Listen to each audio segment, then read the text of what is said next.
Hey, to turn off all of the controls, the touch controls of the Sony WF-1000XM5, all you have to do is just open the Sony Headphones application and move for the system.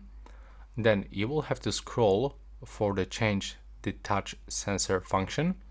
Click on this settings icon, and now you can do this for the left and for the right earbud. Let's say that I want to turn off controls for the right earbud, so I have to select this function, click on it, and now select not assigned.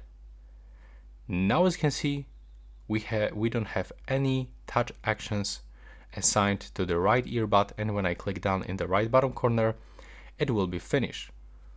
So as you can see, I just changed the touch sensor function, and now the voice assistant is also disabled. So if I want to confirm, I have to click OK, and now I get the information that the right earbud is not assigned. You can actually do the same for the left one, and that's all for this video. Right now, please subscribe to my channel.